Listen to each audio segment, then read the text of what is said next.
Assalamualaikum, Shalom, salam sejahtera untuk kita semua. Nah, pada video kali ini saya Ermelinda Bahagia akan membahas tentang surplus konsumen. Simak videonya sampai akhir ya.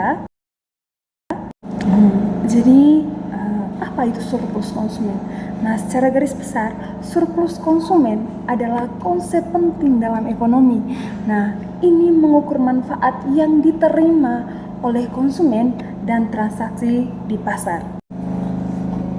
Nah, lebih spesifik lagi, surplus konsumen yang kita sering kenal itu adalah consumer surplus. Nah, itu merujuk pada selisih antara jumlah maksimal yang bersedia dibayar oleh konsumen untuk memperoleh suatu produk dengan jumlah yang sebenarnya dibayarkan oleh konsumen saat melakukan pembelian di pasar.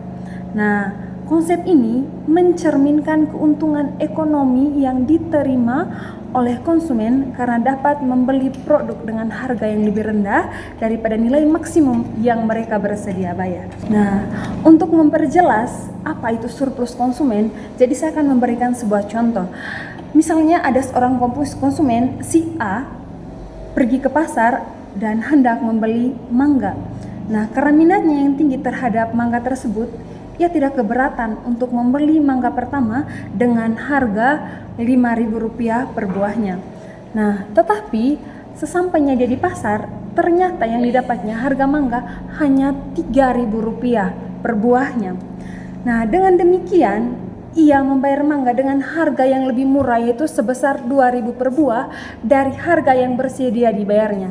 Nah, keadaan yang demikian akan terjadi hingga tercapainya kondisi keseimbangan, karena pada saat itu harga yang mau dibayar konsumen sama dengan harga yang ada di pasar.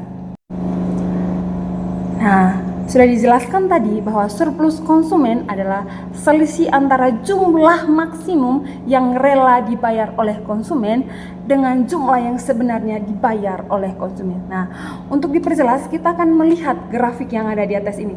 Jadi grafik ini di sumbu X-nya itu terdapat key, quantity, dan di sumbu Y-nya adalah price. Nah, kita lihat dalam gambar tersebut bahwa di dalam surplus konsumen itu berada di bawah kurva permintaan dan di atas garis harga real. Maksudnya di sini adalah yang berada di bawah kurva permintaan itu tadi yang diharapkan oleh konsumen tadi, bahwa dia misalnya dalam buah mangga itu tadi, misalnya dia tetapkan tadi itu adalah Rp5.000. Nah, ternyata berada di bawah yang apa yang dia perkirakan. Nah, kita lihat di grafik juga bahwa di situ ada Pmax yang artinya itu adalah harga maksimum atau price maksimum. Nah, PR itu adalah harga real atau price real. Nah, sedangkan QR itu adalah kuantitas real atau quantity real.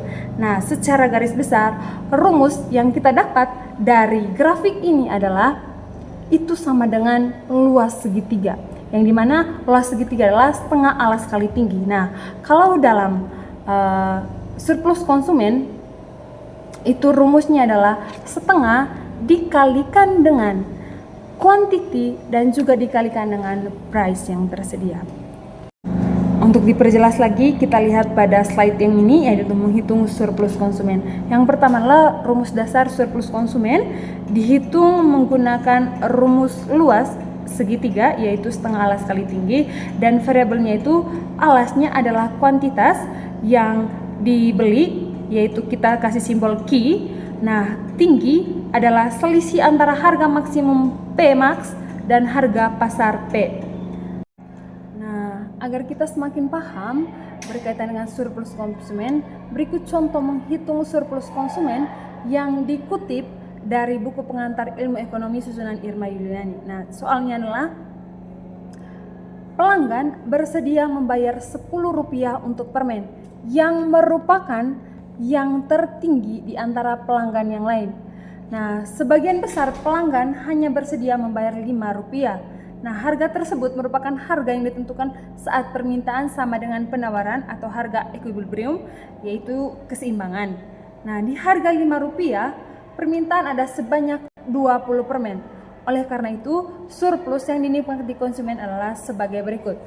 Nah, kita tahu tadi bahwa rumus dari surplus konsumen adalah setengah kali quantity kali dengan price. Nah, maka kita tahu dari soal adalah quantity-nya tadi adalah 20. Terus price-nya adalah delta price di sini berarti harga maksimum dikurangi dengan harga yang harga real.